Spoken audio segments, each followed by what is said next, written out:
জাতিসংঘের মাধ্যমে শহীদ ওসমান হাদির তদন্ত নিশ্চিত করতে হবে। আমরা জাতিসংঘকে বিচার করতে বলতেছি না, জাতিসংঘকে এটা তদন্ত করে দেওয়ার জন্য বলতেছি। এই ছাত্রীগুলো এতটাই মেধাহীন, ওরা জানেও না যে আমরা কি বলতে চাই, ওরা নিজেরাও কিছু জানে না, নিজেরা কিছু শেখবারও চেষ্টা করে না।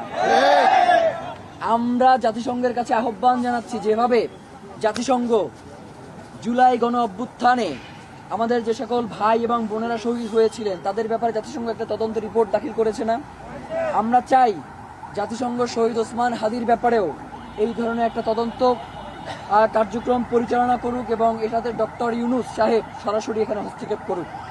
ডক্টর ইউনূস সাহেবের বয়স হয়েছে এবং তিনি যতদিন অন্তর্বর্তীকালীন সরকারে ছিলেন সেই সময়টুকু শেষ হয়ে আসছে, আর মাত্র 5-7 দিন তিনি এখানে আছেন। তিনি অত্যন্ত সম্মানিত মানুষ, একজন নোবেল জয়ী মানুষ। পৃথিবীর বিভিন্ন দেশে আমরা দেখি তাকে কি পরিমাণ সম্মান করা হয়, আমরাও তাকে অবশ্যই সম্মান করতে চাই। কিন্তু তিনি যদি শহীদ ওসমান হাদি হত্যার ইস্যুর একটা রফা দফা করে না যান, বাংলাদেশের ইতিহাসে উনি নোবেল জয়ী হলেও ওনার এই নোবেল কোনো কাজে দিবে না, উনি একটা কলঙ্কের দাগ আজীবন বয়ে বেড়াবেন।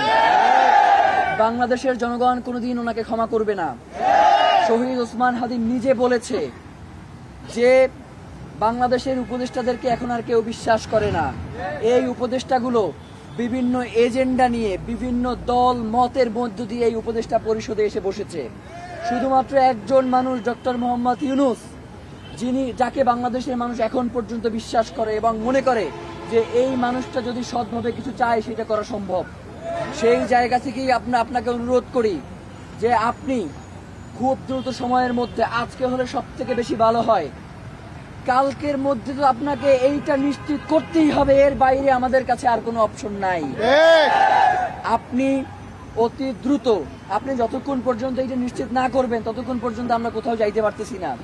যদি আপনি মনে করেন যে শহীদ ওসমান হাদির হত্যার এই যে সুষ্ঠু তদন্ত আপনি জাতিসংঘের অধীনে দিবেন না, এই ধরনের যদি আপনি মতামত ব্যক্ত করেন, তাইলে আপনি কেন দিবেন না সেটার ব্যাখ্যা আপনাকে দিতে হবে।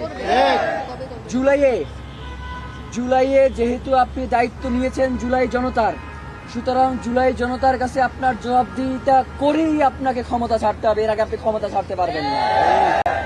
আপনি কখন কোন সময় এই চিঠি ইস্যু করবেন এবং এই চিঠিতে, যেমন এখানে একটা ব্যাপার আছে, চিঠিতে উল্টাপাল্টা যদি কিছু লেখে তাহলে এই চিঠি ফেরত আসার সম্ভাবনা আছে এবং এই হারামিগুলো তো ওইখানে বসে আছে এই চিঠি লেখবার কাজে, যার কারণে তার দায়িত্ব নিয়ে জাতিসংঘের মাধ্যমে এটার তদন্ত করাইতে হবে।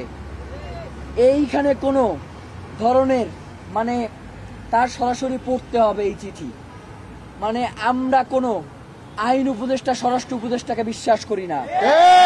তাদের দিয়ে চিঠি লেখাইলে এইটা চিঠি আমরা মানবো না। এই চিঠি যে লিখবে সেই চিঠি আপনারা পড়তে হবে যে এই চিঠিতে সে কি লিখছে। চিঠি না পইরা পাঠানো যাবে না, আমাদের দেখাইতে হবে এই চিঠিতে সে কি লিখছে, নয়তো আমরা কোনোদিন জানবোই না যে জাতিসংঘ কেন এই চিঠি ফেরত দিছে অথবা হচ্ছে জাতিসংঘ কেন এই চিঠি গ্রহণ করছে। আমাদের এই ব্যাপারে স্পষ্ট ধারণা থাকতে হবে, যার কারণে সে এখন এই চিঠি ইস্যু করুক বা আগামীকাল এই চিঠি ইস্যু করুক, সাথে সাথে জনগণের উদ্দেশ্যেও এই চিঠি ফেসবুকে বা অন্যান্য সোশ্যাল মিডিয়াগুলোতে দিয়ে দিতে হবে, সংবাদ মাধ্যমের কাছে দিয়ে দিতে হবে। কোনো ধরনের এইটাকে নিয়ে কোনো ধরনের আড়াল করবার যদি চেষ্টা করা হয়, আগামীকাল তো শুক্রবার, এই শুক্রবারে এখানে জনসমুদ্রে পরিণত হবে। শুধুমাত্র আমরা যদি এখানে এসে বলি কেবলমাত্র তখনই বাংলাদেশের মানুষ তার ঘরে ফিরে যাবে। এর আগে ডক্টর মোহাম্মদ ইউনূসও যদি এখানে এসে বলে যে তোমরা ঘরে ফিরে যাও, কেউ এখান থেকে ফিরে যাবে না।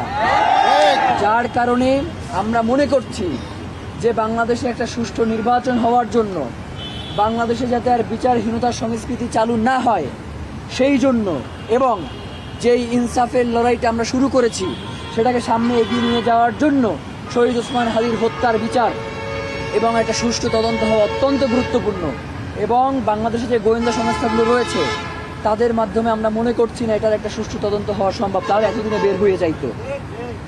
এর তদন্ত করবার জন্য এটা যদি কোনো ছোট্ট একটা ঘটনা হইতো 55 দিন লাগবার কথা না, আগেই বের হয়ে যাওয়ার কথা। এবং 100 কোটি টাকার যে ট্রানজ্যাকশনটা হয়েছে এইটা তো একটা ছোটখাটো ঘটনার ক্ষেত্রে হয় নাই।